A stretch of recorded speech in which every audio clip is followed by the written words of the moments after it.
All right, great. Welcome everyone to the February 21st meeting of the Nantucket Historical Commission. This is Rita Carr, Chair. I'll call the meeting to order at 10 a.m. This meeting is being conducted in hybrid fashion. So all votes will be via roll call. And I'd like to begin with a roll call of the commission members present. So here in person, we have George Butterworth. Here. Angus McLeod. Good morning. On Zoom, there's Diane Coombs. Here. Great. And Abby DiMolina. I'm here. Great. This meeting will feature public comment, and we will follow the new public comment protocol that was adopted by the select board on Wednesday. So that didn't appear in our packet because that was after it had been posted, but it's available online, so we'll follow that. And in addition to those, and here we have arriving Clement Durkees. And then with us in the room as staff, we have Preservation Planner Hallie Backus and Mike Burns, Transportation Manager. Is Clement in person, Rita? I'm just putting it in the notes. Just walked in, yes. Okay, great. Okay. Welcome, Clement. Welcome. Okay. I got to meet Julia. Yes. Oh, yeah. Wonderful. Okay, so first on the agenda is public comment. Being none, we can move on to the staff update. Good morning, everybody. Happy Friday, happy February, cold February. So I guess the only staff update I really have, in addition to what we already have on the agenda, is hopefully I'm going to be having more time to assist the commission. Now that I have a fellow colleague back with the HTC, it's kind of everything's kind of learn different things and schedule wise, but pivoting on that. And I did also want to mention that what was I going to say? I'm good. I think it's going to be in the rest of it. Okay, Sorry. about Friday morning. Great, well, thank you, Holly. So then that brings us to protection of town-owned historic resources. And specific first item there is the Meridian Stones. In the packet, we had a letter received from Jason Finger of the Mariah Mitchell Association about the Meridian Stones and the threats of damage to them. And Jason, I just see, has joined the meeting. Jason, can you hear us? Yes, I'm here. I'll turn my video on. Oh, you don't have to. We'd love to see you. So thank you for your letter. I hope everyone had a chance to read it. Do you want to expand on anything? I'm sorry, you cut out a little bit. Oh, sorry. I was just saying, thank you for your letter. And was there anything you wanted to expand on before we begin? I don't think so. But for those who don't know me, I'm the deputy director and the curator at the Mariah Mitchell Association. So these obviously by my letter have a direct connection to William Mitchell, Mariah Mitchell's father, but they've been something that have bothered me for years. And then obviously in the last few years, it's become a little bit more of a dire situation. I have chunks of them that I collect, unfortunately.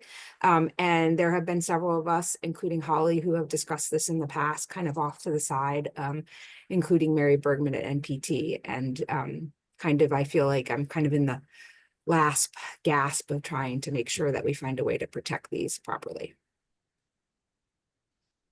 That's it. Thank you. And on the screen, these are photos that I took a week ago, last Friday. And so we can see the current state of them and how, obviously this one protective bollard has been hit and is, really about an inch away from the stone at this point. Commission members, do you have any thoughts about protecting? Yeah, I just noticed that bollard almost kissing the stone. It's been like that for a while. Yeah, it's not a new development. It looks like it maybe worked. So should they be righted again? That seems to me certainly fairly low hanging fruit that I would love to see, that these bollards be installed upright to protect. This is the stone that's on Fair Street. And maybe farther away so that when they get knocked over, they don't hit the stone. Potentially, when I was taking these pictures, you know, you can see there's the yellow line immediately in front of the stone, but it does end pretty close to it. And there was a like a transit cargo van, you know, parked slightly over the yellow line that was like very close to the stone. That picture seems to say it all, that they're vulnerable. And if that bollard hadn't been there, the bollard probably wouldn't, or the marker wouldn't have been there. So, yeah, it makes sense to put those out if it's possible. I don't know, I'm glad we've got Mike here. Yeah. Is this the kind of thing that we could have these on the asphalt side of the curb, maybe just to protect a little bit more? The bollards? Yeah, like inside the yellow, but maybe a little bit further out. Here. Away, yeah, Or more of them. Or, I mean, I might suggest even closer to the curb itself, that might be, you do want to protect the, I would think, the monument. Yeah. And if you put too far out, then you might not get the protection you need if there's deviation outside of that. And I definitely don't want to interrupt with the, on-street parking and impact that operation of parking on the right. street. So maybe if it's butted up against the back of the curb might be a better location, but, you know, that's something we can discuss with Public Works and see if that's something that can be done. How do we go about initiating that or getting that? With the urgency of it, how can we help move that along sooner than later? I mean, a default recommendation might be just communication through town administration, then it'll trickle down through to departments. Okay. Does that sound? Yeah. I mean, that's my trick reaction, just Yeah. let town administration know and they will have Public Works issue a work order or have other committees provide input if there's other strategies that are better. Sure. Yeah. I think it's like a concrete filled lolly column. Yeah, they are concrete, yeah. Is that currently the most effective bollard? Is there anything that is less obtuse that that's still structurally as effective? I could suggest, well, I don't know if I want to suggest this, but I will anyway. We do have these bike bollards downtown that are like these nice black with an ornamental cap. Right. With a ring that serve as a bike rack as well as a bollard. That could be an option to be considered. Put one of those on either side, you know, probably some distance away, but that can provide some protection. Mhm. Just an idea, but that might be I'm thinking of some recent bollards that were installed at some other locations. Spring Street and Union Street is a location I'm thinking about that they look exactly the same as this. Right. Newer, but Yeah. the same kind of strategy, detail product. When you mentioned black, it made me think about that in something that's smaller, but I mean, that was struck with enough force to move it that far. So it would have to be at least as strong as these. So I don't know if the bike ballard would do it. It might not, Oh, sorry. no, those are mounted in a concrete foundation. I don't, Yeah. like I said, I don't know how deep those go and Yeah. what kind of force they're Right. graded for. Right. And I also just worry about, you know, someone attaching their bike to the bike bollard in such a way that it completely obscures the monument itself, you know, Right. Right, not to then confuse people it with a can't bike see ballard. it, yeah. And the one on Main Street looks like from the picture of that one that has no protection other than the fact it's cobblestones, which generally slow people down, but. Right, this is one where this is sort of more concerning to me just because Yes. it's right there. I mean, it doesn't even have the curbing there. And I don't know what I think and I think the biggest threat to this is people coming sort of straight at it if they don't make that turn off of Fair Street and just sort of plow into it. Mm, And I don't know if widening the sidewalk here could be, You know how they have something those done little that would, curves that come out for trees when you get further up Main Oh. Street, something like that? Giving it a little half circle of protection right, just so that it's not immediately adjacent to with the a high curb. road. Yeah, I think because of the location, there isn't any parking there. And people are generally going slower on Fair Street than they would on like a major thoroughfare. And also coming to a stop sign. So I think that's probably what's contributed to its survival. It's kind of begging for a bollard to be out in front of it. I don't know. And something If so we that can it's do not exactly on the edge of the traveled way, you know? Eh. That one, it's like right into the curb. Well, since so many other of our monuments have been hit. It's Yeah. just, that one's like, I mean, nobody wants to drive into the Pacific Bank, but accidents Well, do but someone happen. did. Accidents do happen. And you I mean, there never. was that car Yeah. that hit the Back up, Methodist back and then up. hit the church. I mean, the thing. Jason, we're just spitballing here, but do you have any preconceived ideas or suggestions of what you would like to see protecting these? Well, one of the issues that the group of people I was discussing this with was trying not to obscure the stone as so that you can read it and you can see it. There were some things like, I don't know, Boston and other places that have those tree protectors, those wrought iron tree protectors, but then you would technically obscure the stone. They're also not super tough. But one of the ideas, and I think actually Drew and I did talk about this when we met down there, is because the road is pretty wide right there, was trying to make what, I don't know if it was Dr. Butterworth or somebody else suggested that the curb kind of come out on a curve around it. He thought that was distinctly possible. But I think though, even if that would be done, you would still need some kind of protection. I don't know if it is making the curb higher. Because people, if they're going fast enough, and I've been there and people are speeding by at times, they can launch themselves, as we know, over the curbing when they hit it. So I think it would still require something, but maybe if the sidewalk could come out, maybe there's some kind of more, I hate to use the word decorative, but some kind of wrought iron, fairly open, but more typical of the 19th century when this was put up, that could kind of make it obvious. So it almost would be like a little fence around it that would, between the curb and then the wrought iron, and maybe the couple of those posts are more like what's on Fair Street and filled with cement, but painted to in such a way as to look like the rest of the wrought iron, something like that, because I think it would draw attention to it, and also then help to better protect it. I mean, it's hit more than people realize, because I walk down there a lot and I'm picking up. Sometimes there's so many little pieces I can't pick them all up. But at some point it's going to get smacked in just the right way.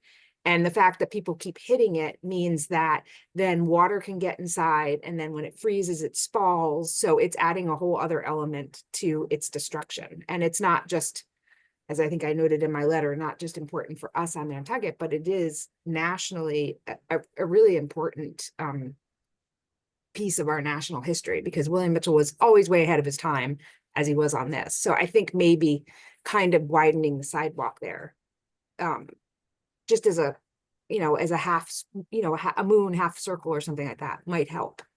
It might also help to slow people down as they launch themselves up Main Street in that area, because that's where everyone pretty much hits the gas. That's true. Also, I mean, you hinted on this point, but it makes it, people will be more curious about what that is. You've got a little fence around it, and because people, they look at that and they said, maybe it's just a dirty white stone. Yeah, there is the plaque on the bank. There is a fence line. Oh. If I may, Yes, I think, I agree with extending that, and to hear that Drew was, as our DPW director, was okay with that, with the area. I think that'd be something to look into.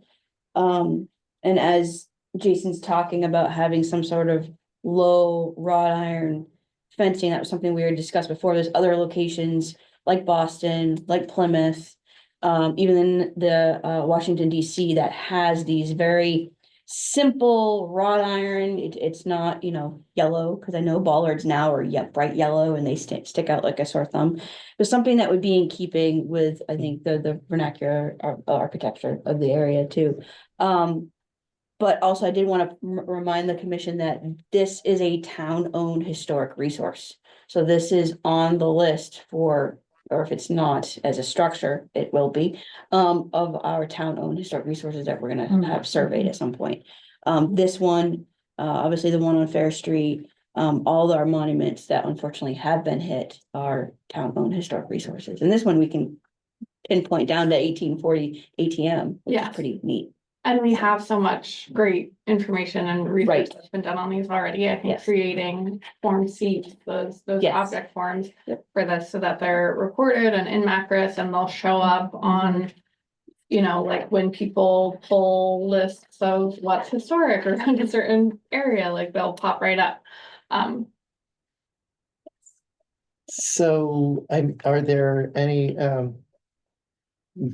with a Form C or any sort of designation for these, is there any sort of funding available for protecting them? Or is that just a town? Well, the forms, I will tell you this, so, kind of going what Rita just mentioned, whenever we do have something recorded with Macris at the state level, whether it's a Form A, B, C, down the list that they have, that is something that is triggered with folks like Mike works with Section 106, if there's a roadway improvement, any type of review from that perspective, they're always utilizing Macris. And I've had in the past had to tell some of those folks, your information is flawed. Because as we all know, that's why we have our survey plan, that we have structures. And unique objects like this that are historic, that are not available on Macris, so it flaws their data, if you will. And I've had to fill in the blanks in certain areas, you know, the area of potential effect when it comes to Section 106, and you've got only this much shown because there's something in Macris and we know the rest isn't. So I guess my point is yes, it would help from that perspective. I would have to look in to see what we would have available. As we know, as being a CLG, there are things that are available to us that we can apply for. I don't know if there's one specific for something like this. We'd have to do a little bit of digging and research. But you know, I think also, not to say anything but our local initiatives. You know, we have a lot of people, you know, that they care about Nantucket. So you know, maybe this is something that we try to rally around locally, because this is a town-owned historic resource that should be protected. So I don't know if we want to, if you want me, Madam Chair, to reach out to the DPW director to see how we can elaborate on this. Again, yes, funding is going to be imperative. Is this going to be something that we're going to have to, you know, maybe CPC is an option. It is a historic resource. Yeah. They are adamant about making sure that we've had that on the books since 2001. As taxpayers, I think this would be something maybe we could look into. So something in terms of the Fair Street Meridian Stone, it would something like as simple as replacing those bollards with new bollards, maybe set slightly closer to the curb. Is that something that could be done within the DPW's just budget? That'd be a question for Drew. Okay. Yeah. That doesn't sound like a lot of money, but I would make them a little further away, Yeah. so the ball gets knocked, if you knock it flat, I guess you're gonna hit the stone anyway, but that one got knocked over. If it got another inch, it would have damaged the stone. Having a little further back seems like it'd be a plus. I have a question for Mike, Madam Chair. Yes, please. Not to put you on the spot, but you're You know, and I here. got a question lingering in my brain too. I'm thinking we might have the same question. Okay. You go first. We've got the fire lane here. Yeah. I mean, there really shouldn't be anybody that close to it because of the fire lane. I wonder if there's any way to move the fire lane even further back, or if that's really gonna hinder parking. Extend the yellow That, line. that was actually my Extending it. question, is just Oh. where that relates to where the parking inventory is. Yeah, I'd have to go just double check. I Okay. can't think off the top of my head exactly where that is and how impactful it is to parking. If there's a yellow line in front of it, Yeah. then there shouldn't be parking at all. right. So So that would that be meant through you, sorry, would that be, you had mentioned a recommendation to have the bollards out here on the edge of the curbing. I'm wondering if, because it's already a do not park, that would even incentivize people to stay away from it further. that would be the hope and, of doing something like that, but. Again, it doesn't hurt to do a site visit and talk about it with other staff.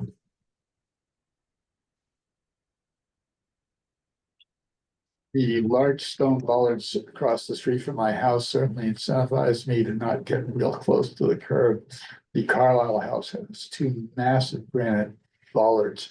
And you just tend to want to stay a little further out. Sure. Definitely. Abby? I was just gonna say, I think it sounds like the next step from what Holly, you were saying is you should have a discussion with Drew, but I was thinking that maybe we should send a letter just to like have something in writing specifically for the town administrator. Cause I was thinking about what Angus was saying is like, there's a couple of different ways we can go, but I feel like we should write a letter just to be clear that like, we don't just, because I'm afraid if we don't put it in writing and like put it somewhere that it will be like, oh yeah, that's important. And then it kind of just falls off of the priority list. So I I agree. think we should kind of do both of like definitely have Holly talk with Drew and understand like what are the options, but at the same time, us kind of formally recognize that we think it's important and would like it to would like something to happen to it, like to protect it. So just I agree with Abby, and I think that with that letter, maybe that we could just sketch out the two situations. I'm happy to do that. Of like the Half Moon thing on Main Street and just moving these a little bit further away towards the street and up and down the street from this, not much, because then people start thinking about the space in between. But maybe that could be included in the letter, and I'm happy to sketch something. Agree. Mhm. Excellent. Great, I think, could we have a motion just to sum that up, that we will write a letter to the town manager and summing up our discussion here? I can make the motion. I'll make the motion that we write a letter to the town manager, emphasizing the importance and providing the two options as Angus pointed out. And also, I don't know if we want to say direct or, direct Holly to have a discussion with the DPW director, Drew, to find out the next steps. And it sounds like what would also help is to get somebody write and submit a Form C. It will be, for our list. Good. I'll second that motion. Great, so motion is made by Abby and seconded by Angus. Is there any discussion before we go to a vote? No, great, okay, so Abby, on your motion. Aye. Angus. Aye. Clement. Aye. George. Aye. Diane. Aye. And I'm an aye as well. Just so Rita, it looks like Sarah did join. Great, Sarah, wonderful. Sorry, I couldn't see you on the screen. Yeah, that's why I called it out for you, just because I Thank saw you, her appreciate join. it. Didn't want her to be left out. Here we are. Hello. Yeah. Were you here for that discussion? Would you like to vote on the motion? Yep, I'm an aye. Okay, wonderful, thank you. Great, so then, after the Meridian Stones, we also had here the Civil War Monument, which I think everyone probably knows was Yes. struck by a vehicle about 2 weeks ago and was damaged. Holly, have you had any conversations about? I have that? not, I have Okay. not had any, haven't heard. But like anybody else, anybody driven past it? You can see the little obelisk, the granite obelisk that is around there to protect it. That I guess it shoot out and, guess was a projectile. I was curious if. I don't know, because I would think that that's been there for a long time, right? The protection that was put around the obelisk was put around the same time to help protect it. But I'm curious if that type of protection would be something that we want to look at for our other locations. It is a mixture of the wrought iron and granite, and I guess maybe to Jason's point where she had mentioned, which I think is very valuable. We want to make sure that it's period sensitive to the material, to whatever it is that's protecting. And I think the Civil War monument is what, late 1800s that it was put up? You know, like 1870, but 10 years. Yeah, before the war, 1870s, as I 70 thought. something. So I would also argue from all the photos that I've seen, and maybe I could be wrong, maybe it's more of a turn of the century, but I think that protection is about that same time frame. Yes, I, Would agree. looking in the NHA, I Yeah. didn't see any historic photos showing it with. Without it, it always, that's what I thought. Okay. So I mean, that's something to think about, you know, it's. I Yeah. wonder if the stone pillows need any kind of reinforcement, like concrete ballards that are right behind them. Right. You know, it detracts slightly. This is at least the second time this has happened. I remember about 20 years ago, the same exact thing, somebody bombing down Gardner Street and failing to make the turn around the monument. I think it's exactly the same stone that broke down. Mm. And it's the sort of metal pipe has been different at times. Like I'm looking at a picture here from 1812 where it was sort of just thinner fencing. But then it looks like in earlier photos from the late 19th century, it had that similar like one metal pipe in between the smaller little obelisks, as it does now.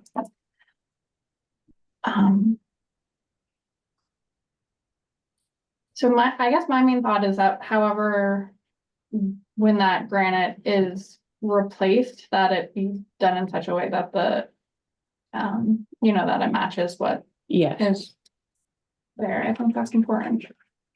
And since it is historic with the monument itself, just leave it the way it is.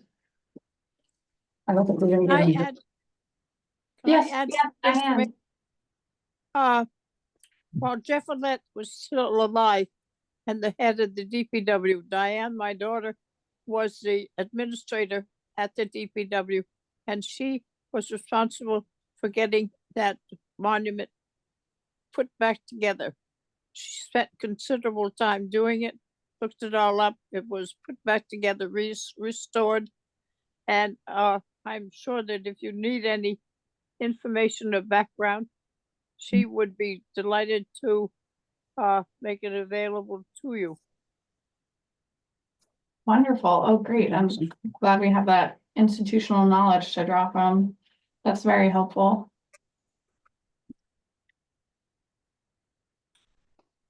Okay, so I'm not sure if there's anything we wanted to do at this point, but it's just maybe something to make sure, you know, hopefully you'll be clued in as the steps move forward for its repair and you can clue us in at any point. I would assume that the cheapest and easiest way is just to replace the one that got hit.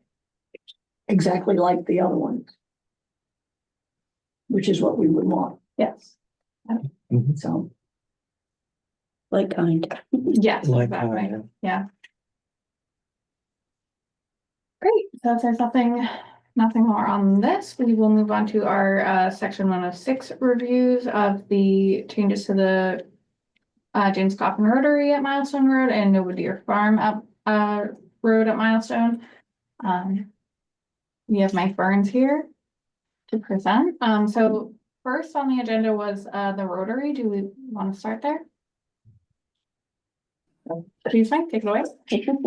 Thank you. And just so everyone knows that these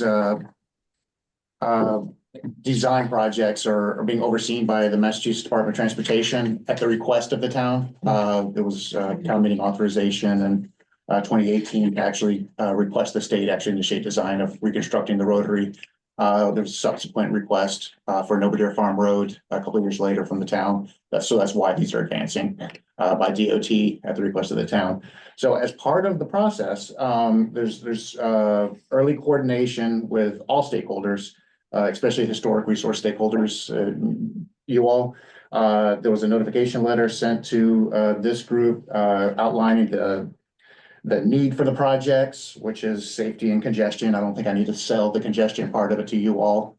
Probably not today, the Friday before February school vacation week, but there's other times when those intersections are highly stressed. And there are safety issues there. They're identified as bike crash clusters, both locations. They're on the state's safety improvement program, and they're are eligible for funding through the state. And the goals are to reduce the number and severity of crashes and improve bike pedestrian accommodations and reduce vehicular delays. As part of this and in line with the vision of the NPDC, which is to do all these projects, make it a safe, resilient, affordable transportation system that's sensitive to the island. That's where you all come in. How can we do these projects with the most sensitivity to the island? And the request from the design engineer is that they've asked for any list or documentation of preferred materials and surface types. And I think that's the value that this group can add is maybe providing some guidance on use of materials. Obviously, the split rail fencing is something that's more preferred than say chain link fencing. That's an obvious one. Granite curbing rather than precast concrete curbing. That's an obvious one too. Typically with roundabouts in other communities, you'll have a concrete apron around the landscape center circle. I don't think you want concrete. You want something similar to what's in Sparks Avenue and the Belgian block. So Belgian block, concrete curbing, split rail fencing. Those are just like a short list of materials that I'm thinking of.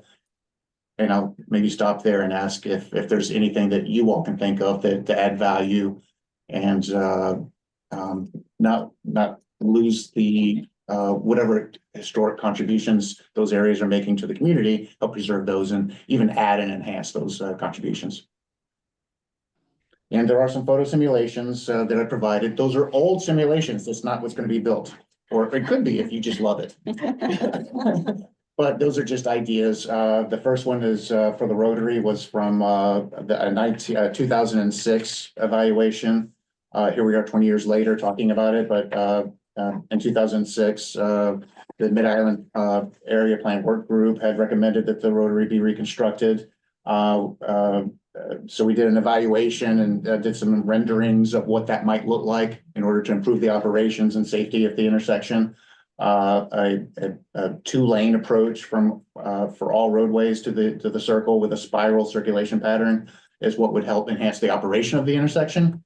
You can see that there's crossings, protected crossings at all approaches, which doesn't exist now, but that would enhance the pedestrian and bicycle accommodations to the area, which is a goal. You see a lot of green areas there. Those are opportunities for landscaping. Who knows what those will turn out to be, but I think that's where we kind of stop with the engineering palette and start asking for artistic contributions to what those areas could be. There's stones with plaques in the circle. I'm sure that might be something to protect. There's a flagpole. Perhaps that's something else to protect as well. But those are the kind of input that we'd like from you all. I don't know if we should talk about the next intersection just to keep on the line of thought, but the Nobodere Farm Road intersection, there's a lot less going on right now today. It's just a simple T approach with a stop control for the Nobodere approach. The roundabout design. Again, this rendering was done with some very early input in 2018 for this rendering. Again, try to keep in mind, we provided the design consultant who did this rendering that grass is probably preferred rather than any type of concrete surface for those delta islands and the roadway. You see that they're trying to demonstrate a Belgian block apron around the landscape circle. I don't think I see any split rail fencing in there, but that's something else if we did see fencing that we would ask for. I guess the question is this a good path to go on or strategy for design? Or what, I guess the long and the short of it is, what are your thoughts and what value would you add to the scope of these projects as they advance? And the last thing I'll say is this regarding the schedule. These projects just recently initiated, so that's why you get the notifications letter very recently. The hope of DOT is to have a pre 25% or essentially a preliminary design package developed by June. So between now and June, they would like to actually develop that preliminary design package, which would include some details of design. So sooner rather than later, I would say the next month or two, that input would be greatly appreciated. And again, that's not the last opportunity to provide comments on this project. We're doing early coordination and there's going to be coordination throughout. So this is not your only bite at the apple. Thank you, much appreciated. All right, so Definitely appreciated getting in early, so we don't have to like backtrack. And a lot of these details are reminding me of the Sparks Ave rotary with the Belgian block. I think the only thing one of the things that's standing out to me is the straight up and down curb. And I think that we're wanting the granite curbs to be sloped so that they're not, I think that was yeah, that's something that established helped. precedent. It's not as severe. And it looks like in this 2006 version of the main rotary, it looks like there's more green space and articulation of the circle, which seems to probably make sense. It's a weird rotary because there's one stop sign, and the rest works like a regular rotary. So it's kind of odd that way. But I think it's something that we're all used to. It'll be interesting to see what the idea is, like, how do you innovate on something like the existing rotary where we already have 2 lanes going in and 1 lane coming out on that. So it'd be interesting to see what the next iteration is. Yeah, what do you guys think? Can I ask a question, Madam Chair? Yeah, Through you to Mike, and maybe this is just something they haven't come up with yet, because obviously this is just the beginning, but is the functionality of the rotary going to change? Like, for instance, to Angus's point, right now we have the one stop sign, the rest are yields. Well, people are supposed to yield, they don't necessarily do. It seems like it's a drive through all the time. So is that going to change? Yes, the Sparks Avenue stop sign, a roundabout, a modern roundabout has yield approaches Oh, for all okay. approaches. For all. There's no stop control for one and then the Right. rest have a different, or, so the idea for this to make it operate better is to remove those stop signs, have it a yield condition, but also improve the, I guess, the length between, some of these approach roadways. So you actually know when you have a gap available to enter the roundabout. That'll help improve the operation, and the 2-lane approaches, right now it's just the milestone. Well, the milestone approach really isn't delineated very well, but it operates as a 2-lane approach. Mhm. That's something that we're trying to address now. But to delineate that, but effectively it's a 2-lane approach. Orange Street's very much a 2-lane approach, but it's a single lane approach for Sparks and Old South Road, which is why you have the queuing on those areas. So the idea is by having a 2-lane approach for those, you'll greatly reduce the queuing from Old South Road and Sparks Avenue. And if we better delineate the inner circle to know if people are other drivers are going around the roundabout or going to be in conflict with you or not, whether you can enter the roundabout or not. So that improves the speed and the operation and allows vehicles to process through the intersection much more efficiently than they do now. A lot of confusion does add some delay. Abby has her.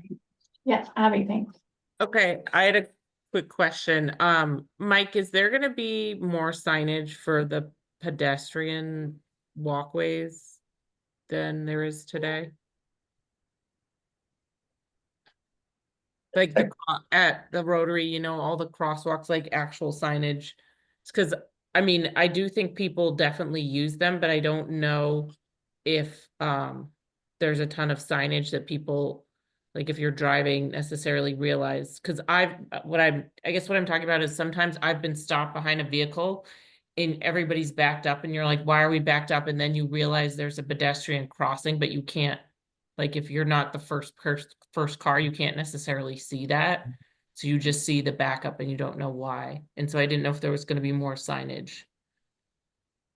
There absolutely has to be signage for the crossing. How aggressive that a signage system is, I guess I kind of lean on y'all to help us with input on that.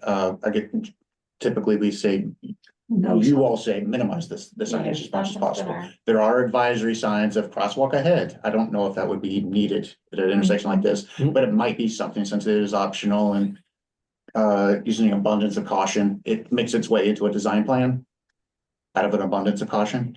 Perhaps we don't necessarily need that, so that kind of input would be greatly valued to remove any type of advanced warning signs for that. But there is some minimal signage that is going to be needed just to delineate the crossing. Yes, I do think, like to Abby's point about, oh, sometimes you can't tell that there's a crosswalk ahead. I do think in this configuration, with the striping on the roadway to delineate those crosswalks, like that'll make it a lot more obvious and hopefully maybe those, you know, crosswalk ahead signs won't necessarily won't be necessary here. Would be my thing. Well, you've got to slow down anyway, but another thing that is involved with these crosswalks, and I know you have the consistency of those bumpy things, you know, that are on the ground, those little ready bumpy things that we have now. I mean, I assume the pedestrians will have to have those at each of those crossings. The detectable warning panels, That's the word I was looking for. and they are at some locations. I want to say it's it gray that we use? Is it brick red? I can't remember which one's brick red, but it's not yellow. Yes, Yeah. no yellow. Yeah, I know for the milestone and Pulpos project, it was brick red. Okay. For those. So those types of that kind of input is the value that we're looking to add to this with your cooperation. Once again, consistency. I mean, we've requested to stick with the brick red, thinking it's the most historic. But I also had another question or please. a thought is, so this is the coffin memorial. Yes. It is pretty significant. It represents a fellow Nantucketer who died overseas during what war? Was it World War I? I should I think know. so. I think maybe two. Was it two? James Coffin. I know that flagpole is monitored and maintained by, I think, I know Tommy Coffin does it, but for the American Legion. So the fact that it is a, you know, what would you call that? It is a memorial, so it has significance from that perspective.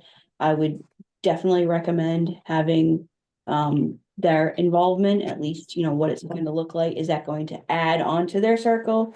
I know that when we've had snow, you know, come down, people have unfortunately hit the curb and gone over it. So maybe expanding that green space would actually be beneficial versus having green space on the sides, you know, making the circle itself larger versus having it smaller. So there's just an idea there, but definitely I would recommend having their involvement with the way that their circle, if it's what's going to change, what's going to stay the same, that kind of thing.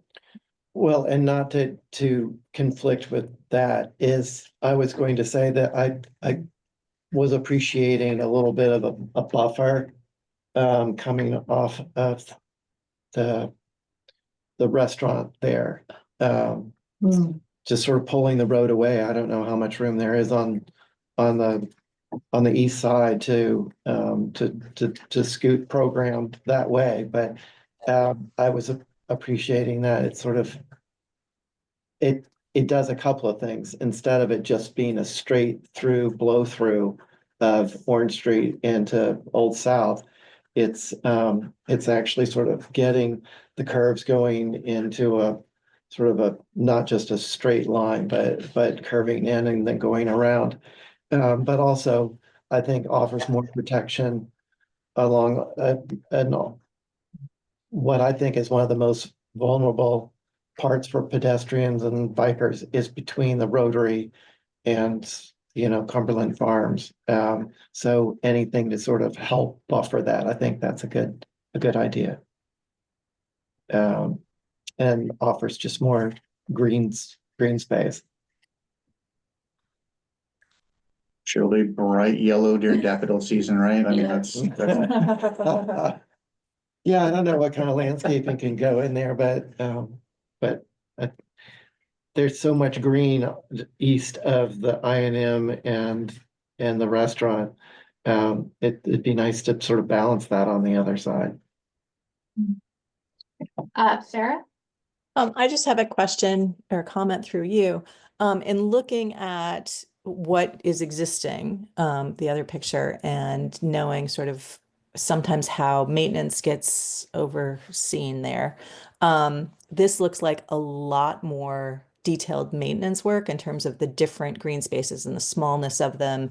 And I understand the benefit of keeping that. I'm just looking at sort of like the space between the restaurant and the remainder of Orange Street, and there's like a kind of a random crosswalk sort of closer down, creating another triangle. Yeah, exactly. I don't quite understand that being there. And then, my comment is, are we creating something that's going to be really hard for the town to maintain? And if that's the case, then are we creating more of a problem in terms of, obviously, I get the layout has to happen from a safety perspective, but in utilizing the materials and all of that green space, are we now sort of boxing ourselves into something that maybe won't be as well maintained as we might like, just because we're making it very complicated? Thank you. Something I just wanted to point out, less related to the plans and more just to the letter.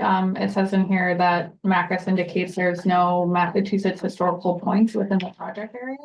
And then notes, it falls within the historic district, but there are a number of properties that are contributing to our National Historic Landmark District that abut that directly abut the property, especially just to the west of Orange Street, close to the Rotary. There's sort of a larger Gold Star parcel Drive. there. Well, no, but I was thinking of 171 Orange Street, which is a Oh, yes. like mid-century Greek revival. It's sort of that point where there's that half moon on the screen there, that property there, as well as the properties on Gold Star Drive are, because the National Historic Landmark District period of significance goes up to 1975, there are those mid-century, like 20th century contributing structures that are in. 171, how far back does that go? It's an old Greek revival. I would guess 1840s. I don't know. Yeah. I think that See, was I looked Oh, in Clay okay, Lancaster's interesting. book and it wasn't in there. I decided it must be new and dropped in there. Oh, Diane, Is it in Clay Lancaster's book? maybe, or? I'll look again, but I couldn't find it in Clay Lancaster's book. I thought, oh, I guess it's not really old. It looks oldish, but Well, Holly says she thinks it was moved. I so that believe might- so.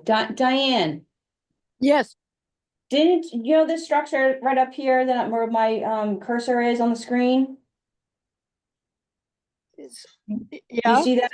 Wasn't that 26. moved from like Union Street? all right, Moody's building was brought up from Union Street Okay, there it is. a long time ago. I can't think what else came up from Union Street, because his house was his house was next to mine originally, and I'm 44, and it was taken up there to the hill overseeing the Rotary. That's the only one I can think of. Okay, great. Thank you. I knew you'd know. So I'm not sure, would it be helpful for you for us to delineate what are the contributing properties around here, or? that might be good, since I mean, who's getting it? They're probably not gonna be a take of those buildings Right. because of the intersection, but if there's maybe if you can understand what the concern would be and what needs to be, I guess, appreciated by having those within the vicinity. How does that impact design, configuration, et cetera? They're not going away. They're not being moved to do an Right. interchange. Uh-huh. So it's not that drastic, but if there is something else that you think could be done as part of the design or configuration, let us know Okay. or let the engineer know. And on that point, Mike, normally I'm used to doing, it would be like an APE area, area potential effect on a historic resource. So a circle versus this very, root area. But I think if it's for the purposes of what the chair is mentioning, having anything that is contiguous with this line area, we would want to just notate for your records that Okay. these are contributing resources, which would include those buildings that were just mentioned. Yeah. Makes sense. And just to be clear, that's all information, I guess, that to help inform Fuss and O'Neill, Exactly. that engineer, it helped them with their work. Their design. Yep. Exactly, exactly. Yeah. Not sure if it's all right, that there was a question that was mentioned about the I guess realigning the circle to the northeast, I guess, and impacting the properties that are now controlled by Land Bank. There was an article in 2021 that I guess transferred portions of those land bank properties to the town so that it could facilitate reconstruction of this rotary. So Okay. there's been some steps that have been already done along the way to kind of allow this to happen. Okay. Is there anything else from?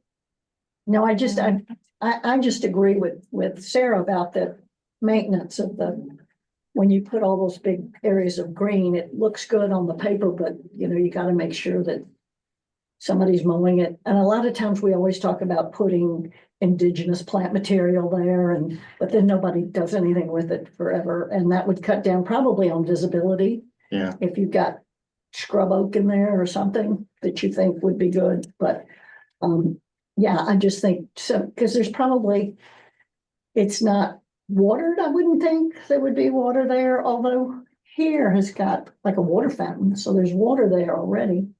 Right where my comment, I think they have In a between water Old fountain. South and Yeah. Madison, Yeah, I think they have a water, and they're maintaining that because they've got picnic tables and stuff there. Exactly. These are really old photos. They don't have a lot of the program that's there today.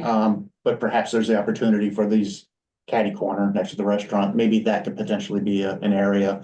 That hasn't been discussed or thought about just yet, but I see a big green area. I see some potential for whatever the community wants there, whether it's a monument or some picnic tables or nothing.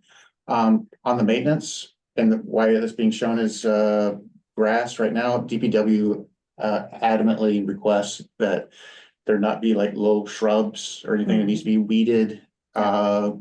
This is going to require weekly maintenance in the summertime because it looks ugly after about 3 days. So that's why a lot of those areas in the rotary now are grass. It's just easier to mow it rather than prune or weed or do anything else. So that's unless the commission has requests for any type of landscaping that they think can be contributed, but DPW would say they're on the same page. Low maintenance is better maintenance. Let's make it grass and mow it. But I'm sure there's going to end up being daffodils along the perimeter of the curbing. Yeah. Which will look Does, nice. is also asking Holly, does the VFW maintain the rotary or just the monument and the flagpole or I think it's American Legion. American Legion? But I think DPW maintains the I actual, would think so. yeah, because that is a spot where daffodils grow. Yeah. Just like you said, check with them. Yeah, I mean, I do think that they need to be involved. This isn't a memorial. It's important down to even when people are posting, signs in there. That's a no. So anyways. I'm sure when it gets to the point of public comment on preliminary design, once it's kind of figured out and we some comments, would you want that discussion with American Legion or whoever the stakeholders are for the memorial aspect of this? Would this be a good arena or would it be a separate public event? Or I'm just spitballing whether you would want to be involved with that and lead, or that should be something the design consultant should I mean, I certainly, I could envision that happening here with, inviting them, but also, I could see maybe it's but most appropriate just to approach them directly. If it is the American Legion who's caring for Rita, I think, yes, Abby. I'm involved with the American Legion, so I'm happy to approach them and I can ask around for them. And then maybe what we could do is I could speak with them, and then if we could get someone to just come to our meeting and again just kind of like formalize if they have certain thoughts or requests, so then we kind of get it on paper and we can give it to Mike if you think that works. Yeah, that would be great. Thank you, Abby. Okay, I'll reach out to them. Madam Chair, that sounds great as far as in the vein of consensus building. You don't want to have conflict. American Legion says we want it this way. You say that's a little tacky. I don't know if I like that. And then we're like, well, don't tell us what you want. Yeah. So that's very good as far as consensus building, and I think they call that context sensitive design. So I think it's fantastic. Thank you, Abby. No problem. I'll reach out to them, and then, like I said, the idea would be, Mike, maybe they come to a later meeting and that way we can have them directly give their comments and we can get it on paper. We can all discuss and at that next stage when you would bring this to us. Perhaps I can see if there's an opportunity to do it sooner than later, like within the spring, so that we can help inform the preliminary design a little bit better. Or it's something that happens after preliminary design and we tackle this as we get closer to final design. I think sooner than later is the better approach, like April, May, something like this. I don't know. I agree, Mike. I feel like sooner rather than later. Yeah. All right, great. Great, so if there's no other discussion. Well, I'm just wondering, we talked a lot about that, but the rotary at Nobody Farm Road, is that? It looks kind of massive. Yeah, it does. I don't know what the feeling is on that. To me, I would think less is more, and maybe we just need a right-hand turn lane from Nobody Farm Road onto Milestone and not a full-blown rotary, but. I think they tried to set this up temporarily in past, and there was huge negative reaction to the pretend rotary when they tried that. Well, that was that before your Fairgrounds. time? Fairgrounds at Old South Road is, I think, of what you're talking about, not at Nobody or Milestone. Fairgrounds. The wooden with the plywood in the middle of the intersection, is that what you're referring to? I think that and Oh, they yeah, shut yeah, down by this yeah. Over here. proximity to the school and Okay, yeah, I'm kids that confusing. would I'm be confusing. crossing the too, road. right. Yeah. Yeah, the Fairgrounds one, I'm not so sure, Fairgrounds, but yeah, I'm thinking further down Old South, it's right, Bartlett Road. okay, yep, That was, exactly, we discussed making that a rotary at one point, but exactly. But the same aesthetic, I think, in design is going into all the intersections, but as far as configuration goes, just to let you know, and I See Nobody Farm Road on both this road and that road. does it? It does. So I'm completely disoriented. Yeah, the bottom of the page says Milestone, but yeah, it's, you're right at the top of it. Oh, so it continues to be Milestone. Okay, Yeah. okay, so this is on Milestone Road, okay. Yeah. And again, I'll preface, just to let you know that this is an older design that was done in 2018. That's probably not going to be what's built. It's just used as a guide. And if there's any deviation from this, I think that's the point of this conversation, is let us know if any of these, this aesthetic and whatnot is an issue. I do see the vertical granite curbing on the Delta Islands. Maybe that's something to use the angled granite curbing. That could be a comment that could add value.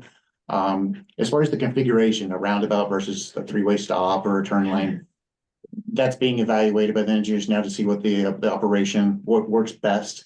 When we looked at this in 2018, the roundabout was the one that kind of rose at the top to address congestion for all approaches and safety. The turning lane might have some value, just not the bang for the buck that would take to the value you would get out of it versus the cost it would take to do it.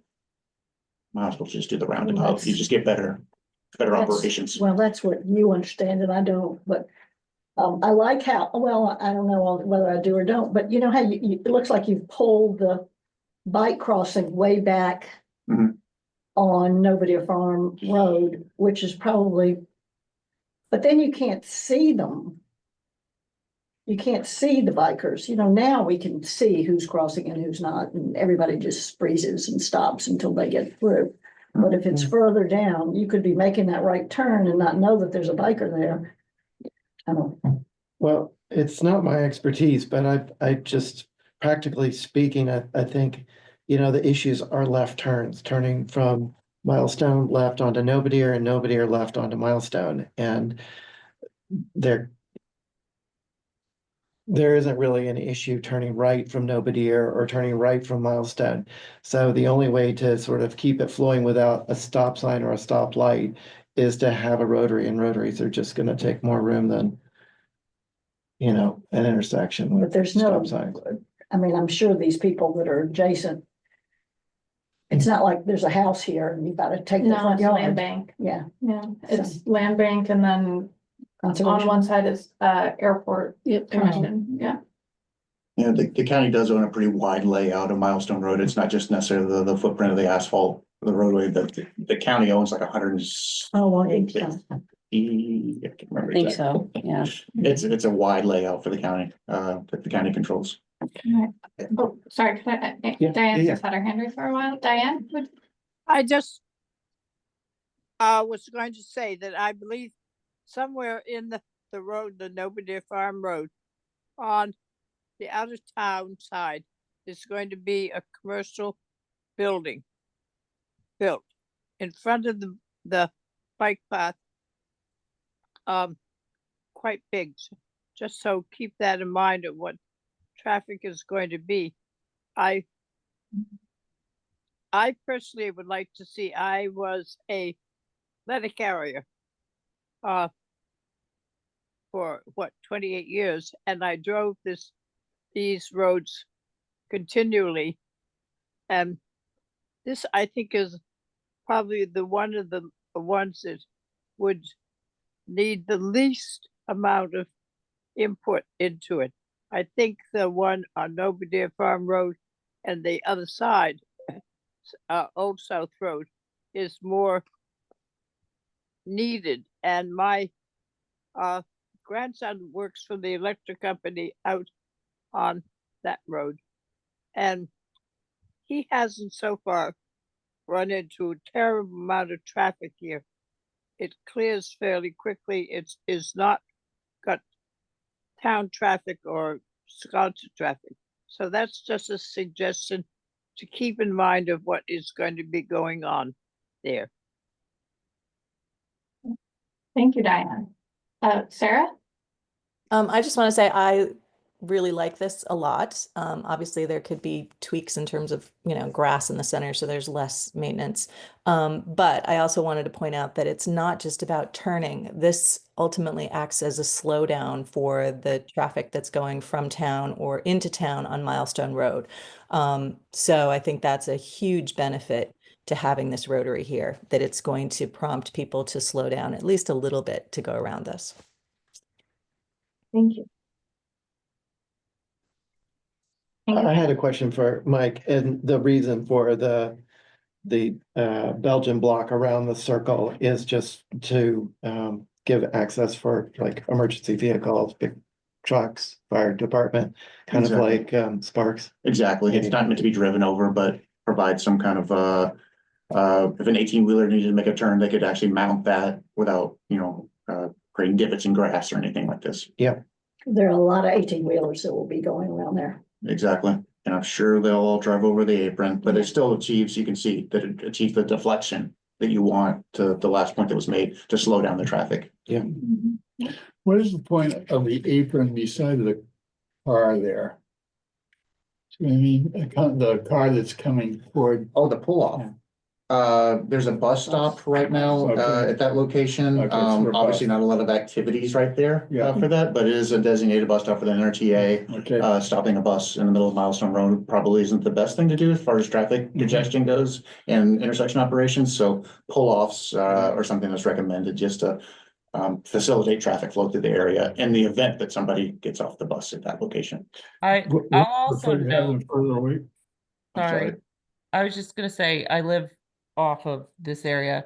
A lot of times people either pull over when they're like picking people up, but when the town is doing the maintenance work, a lot of times they do park in those pull-offs so that they can, mow all that grass that you see further up and down Milestone, because especially past the rotary towards Tom Nevers, there's a lot of green space on one side of the bike path, and so they'll like pull into those pull-offs and park the vehicles so then they can go mow or whatever, just as an FYI, because there's so much traffic and people go so fast, they can't just kind of like pull over on the side of the road because it's probably not safe.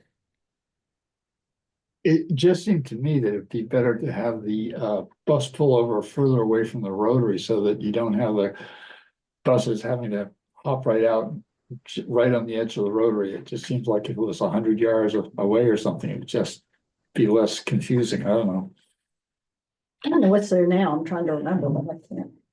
I know that is the bike path Mhm. that goes off towards Tom Nevers, off the milestone.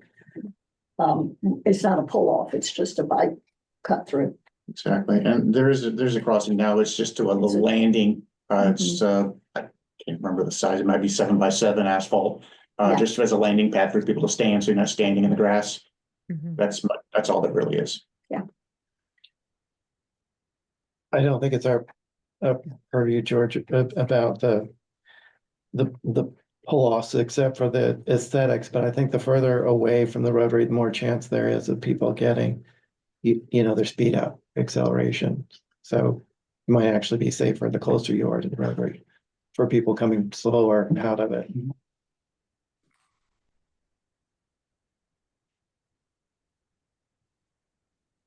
Okay, great. So we will write a letter enumerating, preferences, what we discussed today for both of these projects. Could we have a motion for that? I'll make that motion. Okay, I'll second that motion. Great. So, motion made by Angus, seconded by Clement. Angus on your motion. Aye. Clement. Aye. George. Sarah. Aye. Diane. Aye. Abby. Aye. And I as well. Thank you, Mike. Thank you Thank all. you very much. And we'll talk to you in a couple months, hopefully with the. Nice to have this early coordination, isn't it? Yes, it is. Thank you, Yeah. Mike. How about, Yes. Yeah, thank you very much. thank you all. All right, that brings us to updates on our historic resource surveys. Starting with an update on PAL's progress on the fiscal year 2022 Massachusetts Historical Commission funded CLG funded surveys. Yes. Holly? Thank you, Madam Chair. So, PAL has compiled all the comments from us, from, MHC, and they're tweaking them obviously to address those comments. You remember, that batch, there was 5 different batches. There was a lot in each batch. I believe it's a good amount of surveys that we're gonna have for both finishing up the fish lots and starting the Brant Point area. So I received an email from Ginny not that long ago with a couple of questions, making sure that they had all the information. And I know they're working on them. On a side note, I know Ginny has officially retired from PAL. But I know that the staff that was working on it will be continuing working on that. She's still my contact, but she's dabbling more into the teaching world. And then the request for qualifications for fiscal 23. It's been a slow go, as you know, from trying to get back into the swing of things. And the procurement process with the finance department has changed, so there's stuff I have to do online, whereas before a lot of it was just paper. So I had a training on that. And I will be working with procurement on getting that finalized so we can actually get some RFQs out there. We did have the extension on the contract that we have with the state on this. So that should help on that. Do you have any idea of like a timeline for when you think those changes will be made and the RFQ will be posted? I would like to have that done next month. Wonderful. Yeah, absolutely. And then that would tie into the survey funding that we received for the Community Wind Fund. That was something that I put on behalf of this commission for our survey work, specifically for the town-owned historic resources. So that ties into the Meridian, those town-owned, it's not just structures. So that will be in that list.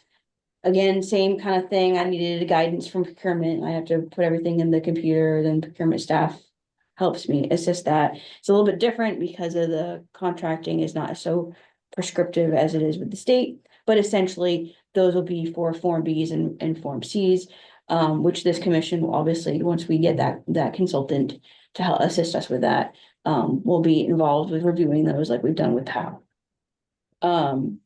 That will be also for the CPC project that we're working on with PIN. I met with Cleary recently, as well as the chair of the CPC, going over where they're at, what are the next steps. That this project was more for a recon survey, which I think is very important if you really look at the overall scheme of our survey plan and really grasp that, that survey plan is telling us it's going to take a decade to survey the entire NHL. Well, I think it's going to be longer than that, in my opinion. It's just, with our public and private partnerships, that's the only way we're going to be able to do this. But as you know, I think that the fish lots area was a lot easier in a way because of a lot of history that PAL has done or NPT has done over the years. PIN has done with some of their HABs surveys since the 70s. And that area is more well known because it was actually platted in 1717. We know the foundations of it. Whereas these organic areas, if you will, they grew organically, they grew prior to any subdivision control law. So I think having this concept of doing the recon survey first, I think is going to be beneficial to then go into another phase of actually creating the surveys instead of just creating surveys, I think. They are going to be picking, they're going to be tying in a lot of their summer PIN work with their students with this project, which is, I think, a really pretty cool. There's also going to be their concept of picking out what we think are going to be the representative structures. So if you remember when we started the fish lots, they asked us to pick 2 properties that are representative of the area, or even in this case, something that is threatened. So I think we picked 6 Fair Street, which flip side, now that structure has been, technically saved. It's newer, but it's saved. It wasn't demolished. I think that was a win. And then the next one, what was the other one that we did? Oh, I think it was the wood box, another threatened significant historic resource. So it'd be the same kind of concept, but obviously more than 2, narrow down those areas. They actually, when they were here in November, they were able to, I think it was well over 250 properties. There was like 200, almost close to 300 properties.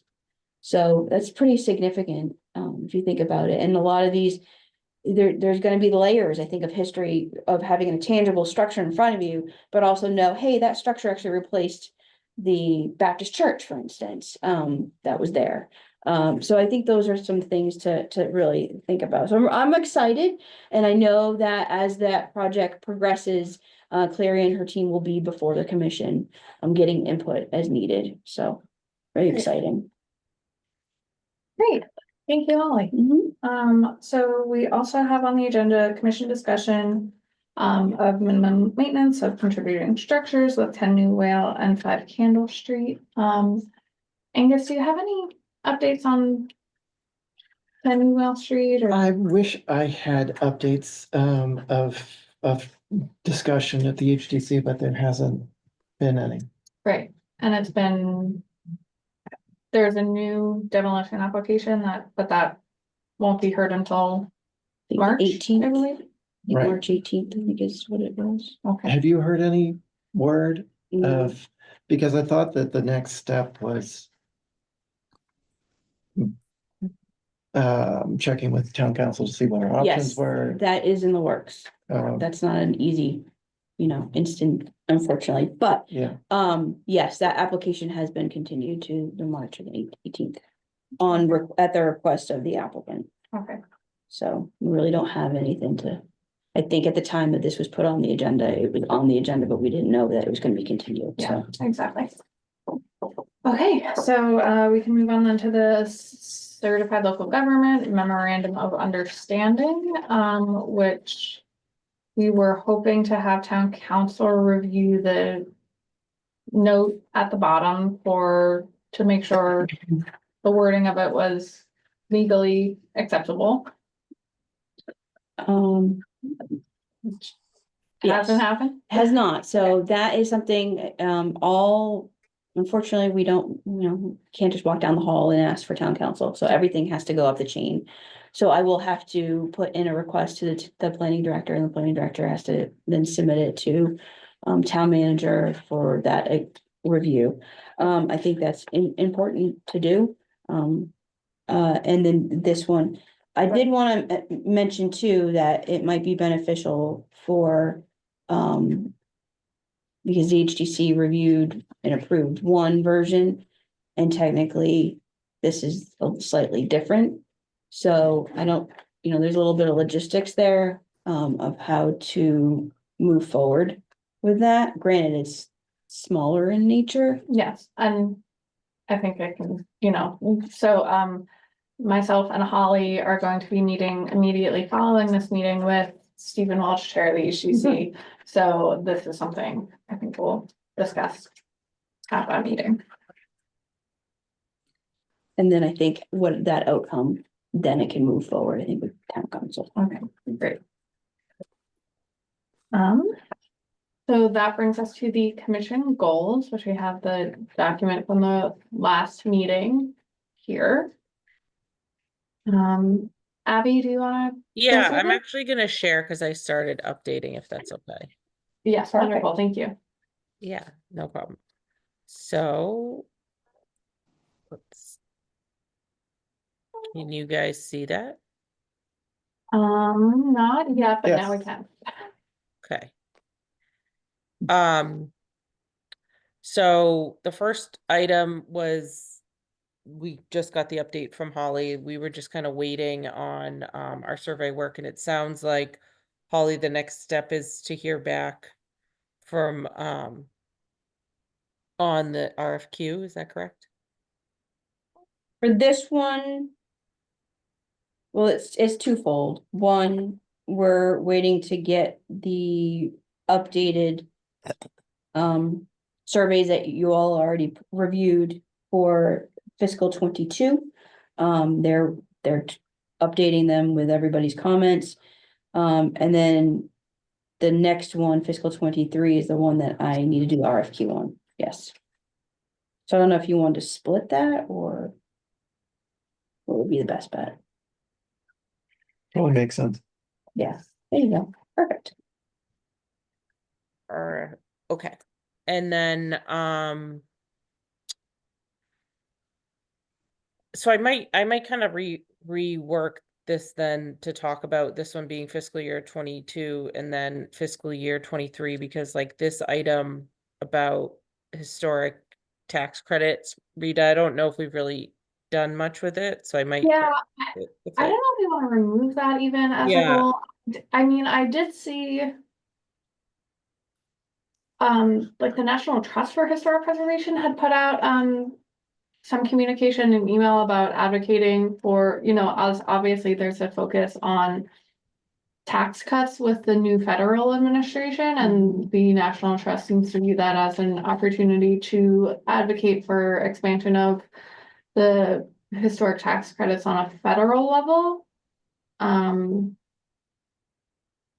I mean, I'm But not gonna lie, I'm the not feeling I got super. from everyone within the state in, with sort of our interest in trying to see, oh, how could these historic tax credits be done in such a way that they may be available for non-income producing properties, because of obviously the issues we've discussed here, where we've seen year-round private homes be turned into short-term rentals with historic tax credits, and that's not something we yes, that we advocate for.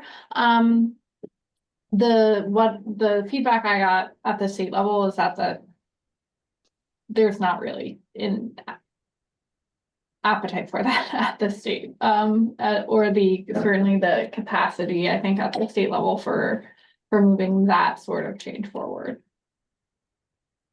I would agree, I think. Okay, This next one, the CPC grants. Holly, I know we had this thing about the digitizing deeds, but I know you just mentioned earlier the possibility of if we could use CPC funding for some of these repairing like our historic structures. So I don't know if you want me to just add that. Maybe put the fact that the application deadline is September 1st, I think. mm-hmm, And that maybe keep that in our brains of working on something sooner rather than later. And maybe this is something that we can have as a continual line item on the agenda to be about, thinking yeah, about to as talk that- about. as that approaches. Yeah, that I sounds think- good. And from that, from my discussion with the chair of CPC, you know, that she's very happy to see us as the preservation planning function of the town applying for CPC. Mhm. Very supportive. So she kept on saying, you know, let me know if there's ideas that you guys are coming up with, and it sounds like that we get support on that, so which is great.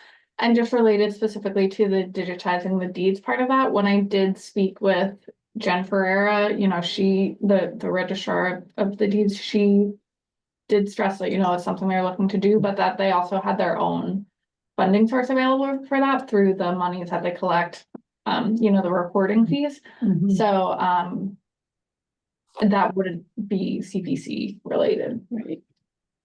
But they're gonna Yeah. think about doing. It sounded like it was on, you It's know, one active. on a long list of things that they'd like to do, but, and I let her know if there's any way that we as a commission could support that. We would, of course, be Yeah. happy to, if they need someone to say, yes, we think this is good and would be helpful.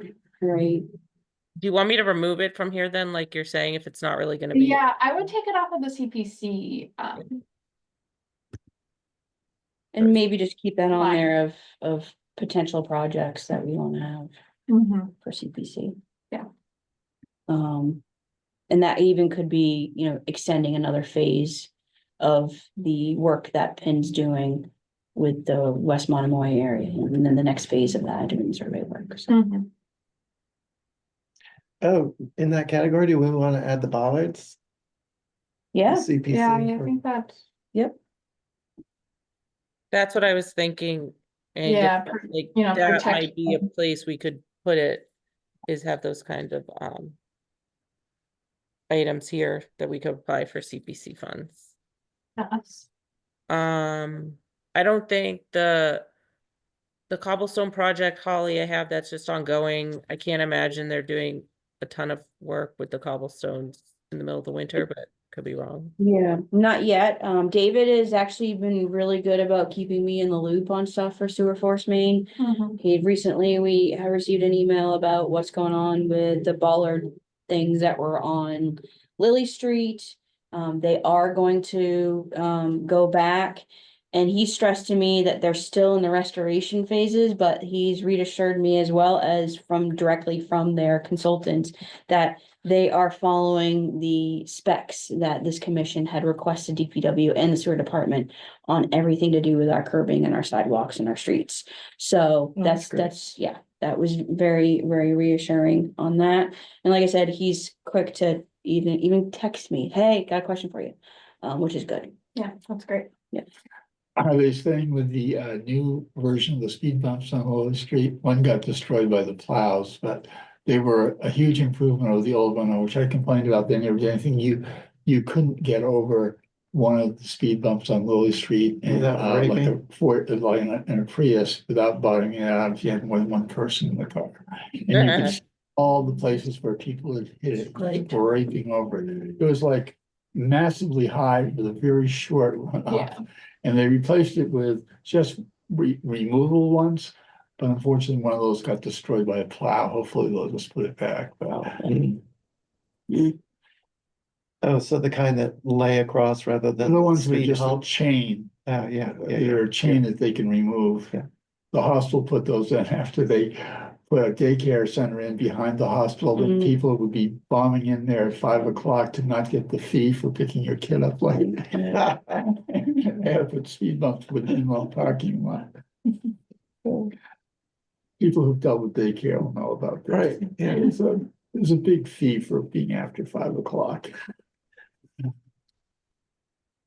All right, so. Holly, I had here you were gonna bring us some examples of NPS grants, but I have you can do it at the next meeting, maybe. Do those grants still exist? Right, Oh, right now, actually, that's a good question. yeah, I would think probably they don't. yeah. I've been hearing really sad things about the National Park Service in the last couple of weeks. So, Yeah. Like Yeah. there won't be one, yeah.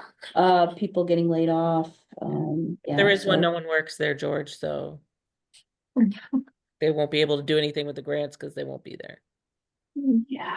But what I think maybe I know Mary's on the call, but Preservation Action, I would hope they're going to be advocating. You know, that's what they do, the importance of having the National Park Service.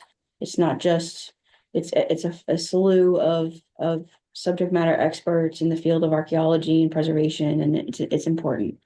And yeah, so. Yes, and Preservation Advocacy Week is March that's 3rd coming up. through 6th. Yep. So perhaps if you hear of any, or if anyone here on the commission hears of any Mhm. advocacy opportunities, we could email that, but don't reply all after you get the email. Right. And I did see an email come through that said that they're, because you can go personally to DC for it, that they have reached capacity. So, I mean, that's a good thing. That means there's gonna be a lot of people advocating on behalf of preservation. So, see how that works. Or as many as are allowed. Right. But on that note, I will check my emails to see if there's anything that I received from the National Park Service since January 20th. I don't know. I gotta look. And if there is, I'll forward that on with this one. Okay. Section 106 reviews, I just added the two that we're working on, the Coffin Rotary and then the intersection. So I just put those on here as ongoing.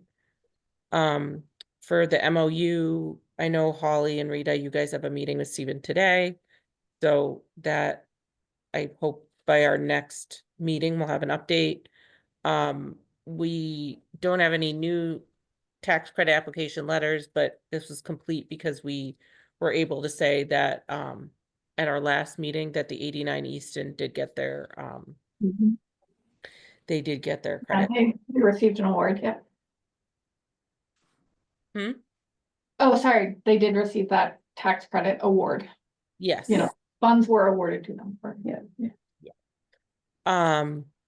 Education, I know we had talked about kind of moving from doing the video to doing some sort of like super index that might take precedence over a video. So I just have that as ongoing. With training, I know there was a training yesterday from the NAPC on neon signage. I don't know if anyone attended, but just put it on here. I know Nikki did. While you're on the super index, is that something you all can talk about today? Yes. Thank you. Yeah. Okay. Yeah. May I, if it's okay? Yeah. On the subject of CLG, that's why I'm gonna link it in here. We did receive a kind of sad email from Jen Doherty at MHC. She has left so we don't know who our CLG coordinator is at the state yet. I don't know who's taking over. I haven't heard anything. But on the flip side, she is now a preservation planner with Barrett Consulting, and Barrett Consulting is the consultant that's doing our master plan update, which is fantastic because obviously, when I found out she was going to Barrett, and then all of a sudden she emailed me and said, "Hey, guess what? I'm working on Nantucket's master plan." So that's fantastic. I think it's a great thing. And she's already obviously intimately knows about us already, so good stuff. I'm gone, but I'm back. Yes, exactly. I was like, yay. So, Well, and we get a known quantity and somebody who's Right. familiar with a lot of our yes. sites, everything. I She's- think that's great because she'll have a historic lens as part of the master plan process, which I think is really important. And on that note, as you all know, I'm required to do the CLG report. And every year when I send the report, she sends back a basically it's like a evaluation, I guess is what you call it. Just let us know that we're in good standings. And I didn't receive I received this year's, but I didn't receive the previous year, so I had asked her and she sent that to me. My point is right now, if you look on the website, I think only the first year is up and I sent the other ones into, for the, commission, or what is that?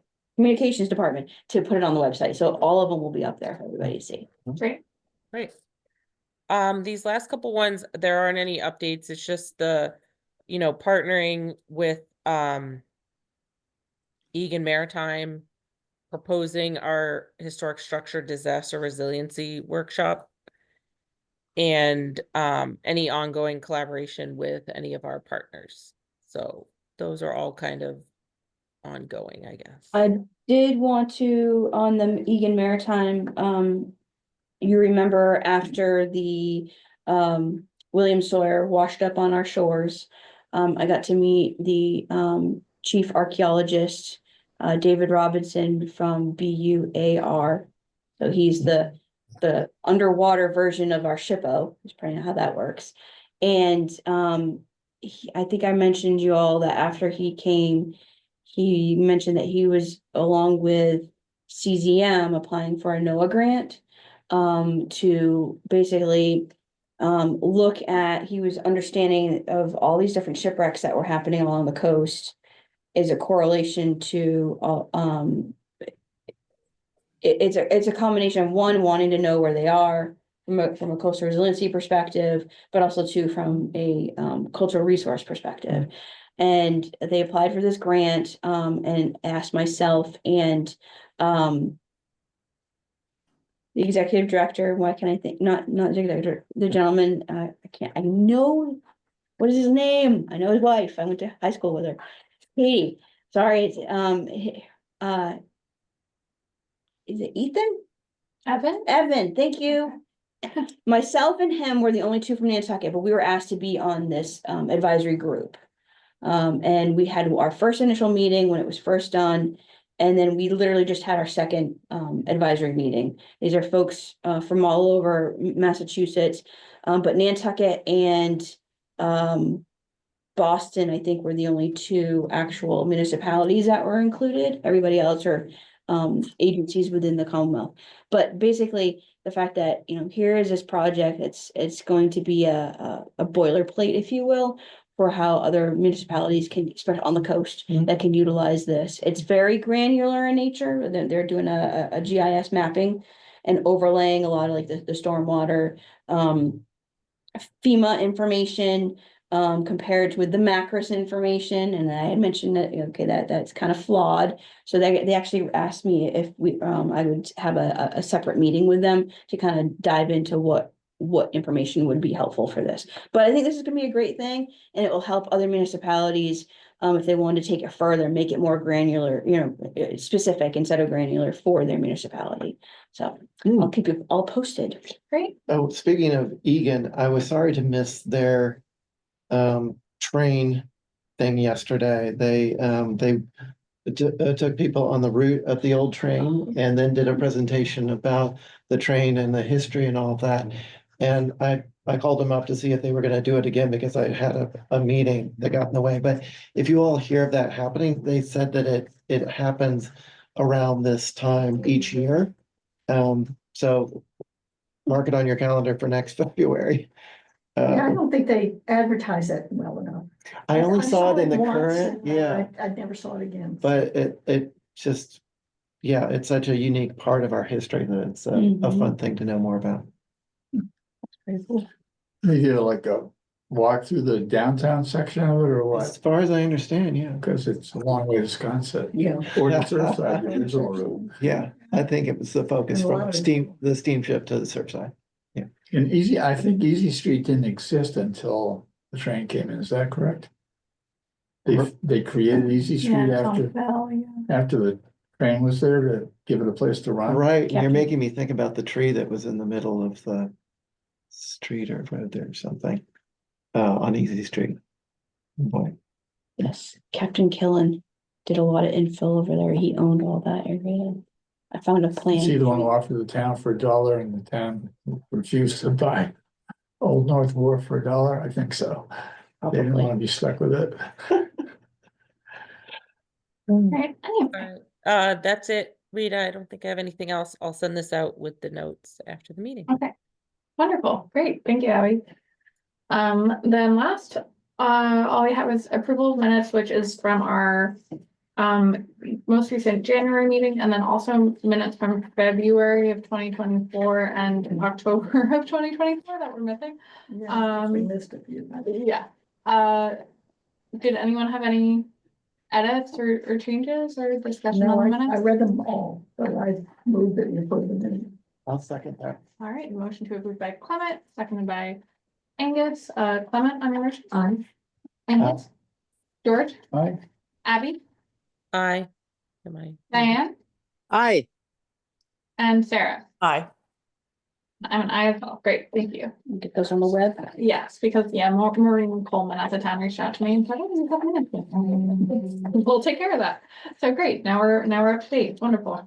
And then the only thing we have for other business is just for everyone's to mark your calendar for Wednesday, March 12th. The town admin and the select board would like to have a joint meeting of the select board and NHC to go over plans that are in process for a flood barrier on Easy Street. Yes. So it'll be a meeting with Arcadis, right? The consultants who Yes. are. Yes. Overseeing There's- What time is Will that? it also be Zoom?